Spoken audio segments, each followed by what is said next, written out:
Hey folks, Mike here today with some thoughts here on a game called Wreckfest.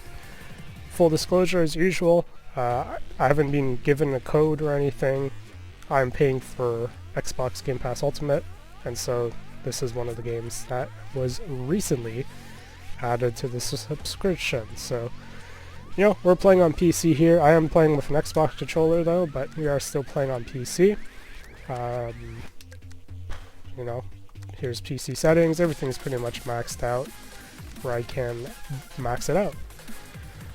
So this game, you know, it looks pretty good. It runs pretty good on mid to low end hardware as well, from what I can understand. But yeah, let's go ahead and jump in the campaign here. So I've played a bunch of multiplayer. I've played a bit of single player here. Even though I've got at least 6 hours gameplay, I feel pretty confident to talk about this because I won't say there's a ton of repetition, but you know, there's enough stuff going on. I feel pretty confident talking about this. Alright, let's go ahead and fire off this event. So, in terms of campaign, there's kind of 3 things going on here. Every one of these events has, as you can see, a certain score at the bottom. So if you finish first in every event, you get the full points there.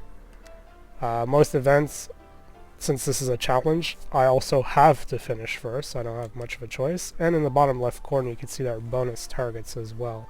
So I've technically done this event, but I didn't complete it because I got those bonus targets, but I actually didn't get first place, which is a requirement to complete this specific event. So yeah, for the most part, you probably will replay a bunch of these if you want to be a bit of a completionist. You don't have to, but why not, right? I don't know, it's a real fun game, so I enjoyed playing it. But yeah, like I said, it's not necessarily something you need to get, but you will probably find yourself going back and replaying through certain events, either for more XP or more money, I guess. Because there are some upgrades. It shouldn't be too difficult to upgrade at least your starting car. After your starter car, it can be a little bit more difficult, but at the same time, as you get more XP and you rank up, you will also get free items, which is kind of nice. So yeah, this is kind of a destruction derby game. There are definitely demolition derbies. There are races like this. There are also, you know, various different things regarding destruction derby, right? Last man standing or just timed with respawns. There's also team-based destruction derby. For normal races like this, they're just normal races. There are also kind of like a championship style race, so multiple events in a row, or elimination. So there's a couple of different options that way as well. And yeah, it's a pretty straightforward game. You know, it's the kind of game where that used to be real commonplace in consoles, right? Ever since the first, it was Signosis that made like the Demolition Derby game on PS1, which I feel like is a bit of a classic. Like everybody kind of played that game at one point in time. But anyways. So, this is developed by Bugbear. That name might sound familiar to you because they made a game kind of like this before called FlatOut 1 and 2. Ignore FlatOut 3 or 4. 3 especially, which pretend they don't exist. Made by a different team. Yeah, FlatOut 1 and 2 were super crazy demolition derby games. They had all sorts of cool side event physics-based things as well. Like, those were amazing games when they came out, and I don't know if they necessarily hold super well, but I'm sure they'd still be pretty fun today. I mean, this is like most of that FlatOut experience. The only thing missing really is all that random, you know, side stuff that they used to do for those other games, which I don't know, from what I saw, kind of looking into a little bit of development history, I do remember the Kickstarter. Actually, that's what it was. I kind of looked at this game and was like, man, I feel like it's a bit of an older game, right? And you know, I went looking, and yeah, they had a Kickstarter which they pulled the plug on because I think they wanted 350,000, and they're approaching the end, and they're like, well, at this rate, you know, we're only at 80-something thousand. Like, there's no way they're going to make it. So they just pulled the plug early. Went back to the drawing board a little bit because apparently the developers were a little surprised that there wasn't more demand for this kind of game. Turns out this was back in like 2013, so they did the right thing. They went to Steam Early Access instead. Apparently they got 1 million in sales the first week, so it turns out it ended up working out pretty well for them. And yeah, this used to be next car game. I think it was 2014. It went to Wreckfest, and it officially came out 2018 out of early access, even though it's kind of feature complete.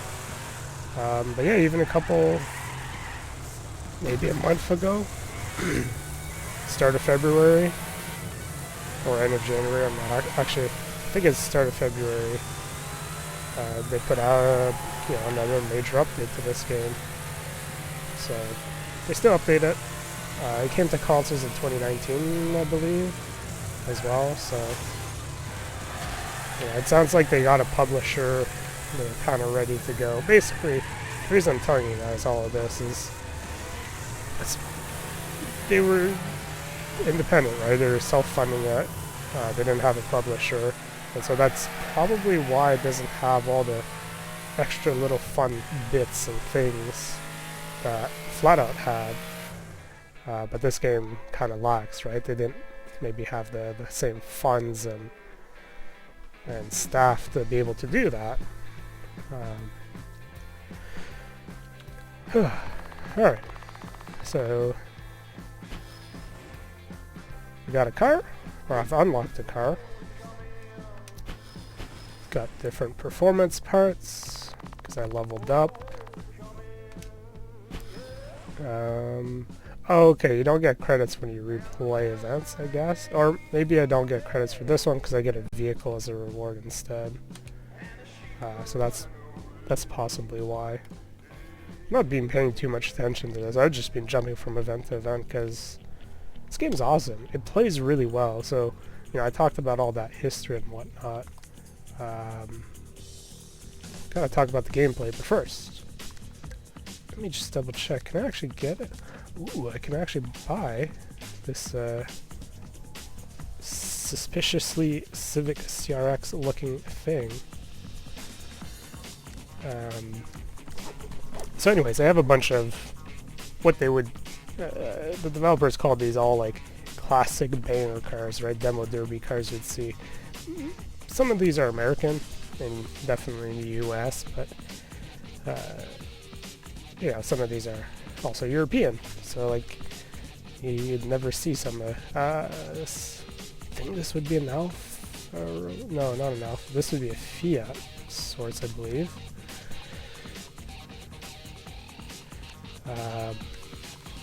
You got your Chevy Blazer looking thing. Maybe it's a Blazer. Maybe it's a Ford. Who knows? Some of these older cars, hey, being in the Rust Belt, I don't get to see them, so I don't recognize a lot of these. You know, El Camino, real cool car. This might, I want to say this is a Rolls Royce, but I don't think that's correct. But anyways, as we go through the cars, so you got a bunch of different cars. They all have their own, you know, stats. You know, classic Volvo wagon, of course.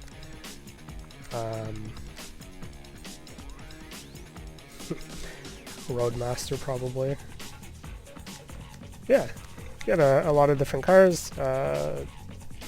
They go up in stats for faster events and stuff later on, or if you want to go for, you know, stronger cars as well, you got options like that. You can also upgrade them. So my totally not a Mustang Rocket, yeah, I could fit a bigger engine. Well, it's not, I don't have it unlocked. Yeah, I could fit a bigger engine. It brings it out of class as well, which if you're dealing with class restrictions, it's kind of important. And there's a bunch of parts, so as you play more, you unlock some of these parts. And if you look on the left there, both in power and stats, they don't change a whole lot, right? So just keep that in mind. It gives you a bit of an edge. Whoops. But then at the same time, there's also armor.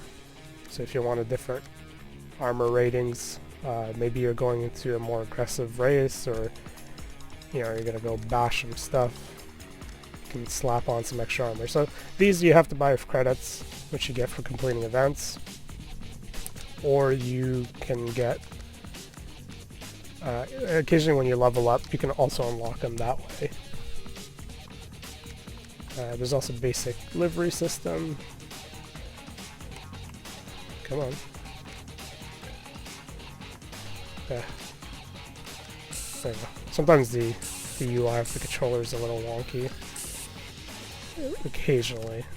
Generally not too often. That's not what I wanted to do. So yeah, you got different, you know, sticker packs, I guess. You got a specific livery you can slap on. Then colors for each of your layers if you're into that. You know, basic stuff. And then there's also tuning to give the car a little bit more of a certain attitude when you go ahead and do some events. Yeah,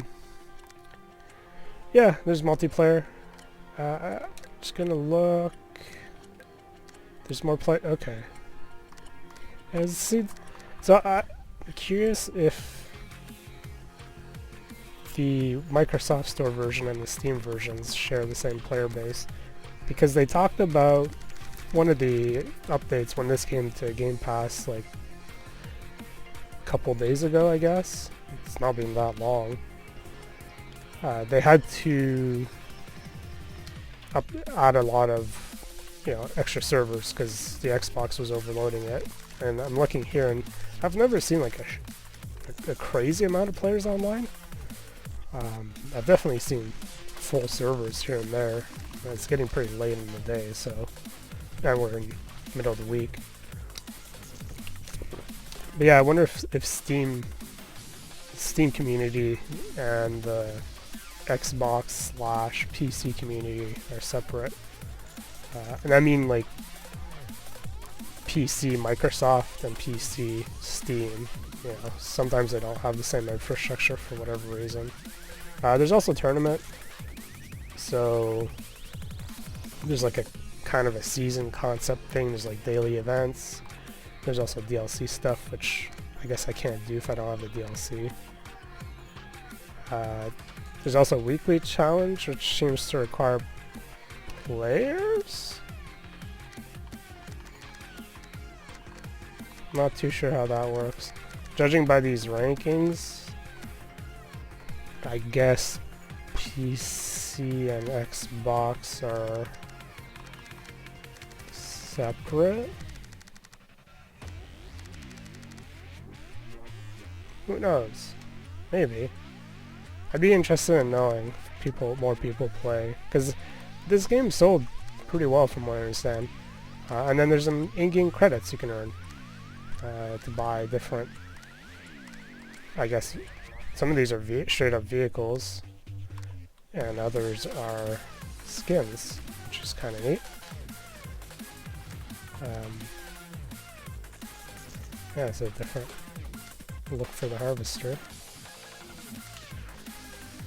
Anyways, let's just hop into one of the special events. We didn't do a lot of bumping and scraping though. Okay, I'll just point out, like, there's special events, you know, lawnmowers, lawnmower racing again, the Morse Marina kind of tripod thing, if you will. There's stuff like that. Do a custom event. Let's do this. Let's do the demolition arena. We'll take that. So there's different options here for AI. There's also different, you know, assist options if you're into that. There's also 3 types of damage. So realistic, it doesn't take much. Like, it's pretty realistic. It's pretty nice. And yeah, so you can see like some of the silly cars you can get. Alright, this is the 3-wheeler I was talking about. Yeah, as we'll stick with the we'll stick with that. Yep. May as well just bash some cars and then call it there. I don't want this to go too long, but I felt like I had to kind of cover a lot of stuff too. So yeah, in terms of gameplay, like, I'd be pretty confident recommending this to anyone who's at all interested in it.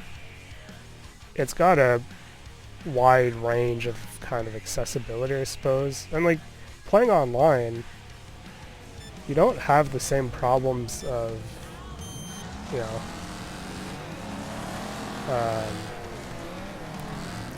when you play online, it's like, hey, you gotta try and race cleanly generally, right? If you're used to that, you don't want to bump people off the track and piss people off.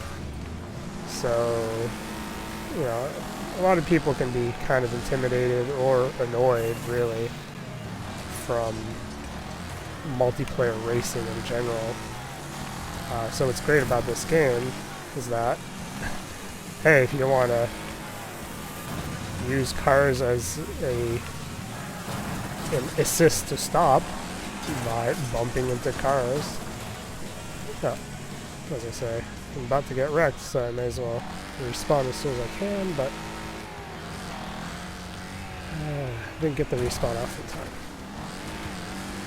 Yeah, you know, using cars to help you go around corners, or just bumping into people, like, that stuff is all fair play in this. It's the kind of game they're going for, which is great. I really like it for that. You know, anybody can get into it, even if you're not good at the racing. That's fine. You'll figure it out. So I took the respawn there just to help me against the teammates. I don't want to hit them too much. Took the respawn. Okay. Because I wasn't going to be moving very quickly.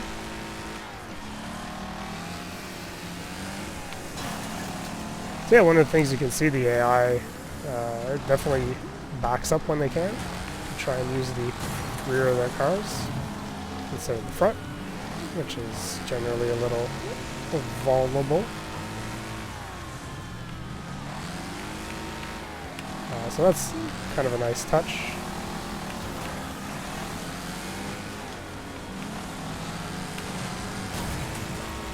Ooh. Can I? Yep, okay. Someone can rescue me there. Oh, this is going to be bad. Yep. May as well take the loss immediately. Oh, I didn't finish that guy off. Ooh, that's gonna be rough. Yeah, I like the way the game plays. It plays, you know, it feels like it's really accessible. Controls are pretty good. The different levels of assists do change fairly significantly. So you can definitely give yourself a good helping hand.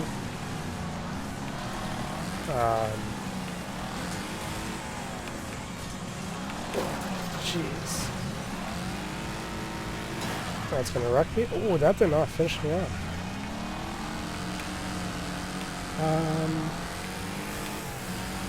Yeah, playing online, you know, people just, at least for the couple, or the handful of races I did online, people seem to be generally okay. I don't know, there's like no in-game chat and stuff as far as I can tell, so you know, you're not getting people who seem to be all pissed off and stuff. If I did have a complaint, it's that the online portion, you know, not the best designed, because once the host starts loading a new map, everyone kind of loses connection, and you can wind up flushing an entire session of players, which is not ideal. So there's stuff like that that's maybe not super well done or thought out, but ultimately it still works out fine. Man, look at all those points I got. Didn't wreck anyone, but got a lot of points.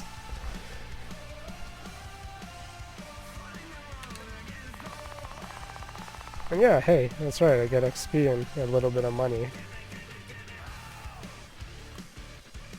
I like the soundtrack too. I can't name any of the bands in this, but the music is pretty fitting for the most part. And I might have heard of one or two of these songs before.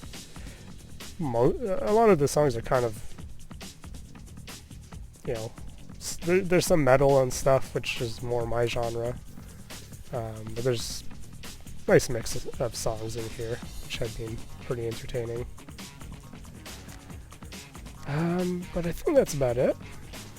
Yeah, there's DLC you can buy. There's 2 season passes now. It's not a full price game, so there's that as well. It's $33.50 on Steam, which is, depending what conversion rates used / regional pricing thing, it's either going to be 30 US or 25 US probably. I didn't check. Seasonal passes were like under 20 a piece, so yeah, not terribly expensive. But yeah, I'm going to play through more of these events. They're pretty straightforward. You know, as the reason why you want to get maximum points is so then you can unlock the next batch of events, and then the next batch of events, and then so on and so forth. So that's why it's in your interest to try and get the maximum points. So, pro tip, if you do play this game, go for the secondary objectives first, and sometimes you can do both at the same time. But not all the time. But yeah, in a nutshell, this game plays really well. It's fun. It reminds me a lot of FlatOut if you played that game as well. This is kind of what I want out of an arcade racing game. It's unique. It plays good. I just wish there was a little bit more content. So maybe now that THQ seems to have helped them publish it for consoles, maybe just maybe you'll get a little bit of money and take the solid foundation and build it upon and expand it, right? And give us the real FlatOut 3 that we wanted to see, and not the half-baked garbage that came out, since it wasn't developed by these guys. But anyways, hope you guys enjoyed. I sure as heck enjoyed this game, and so we'll see you guys in the next video.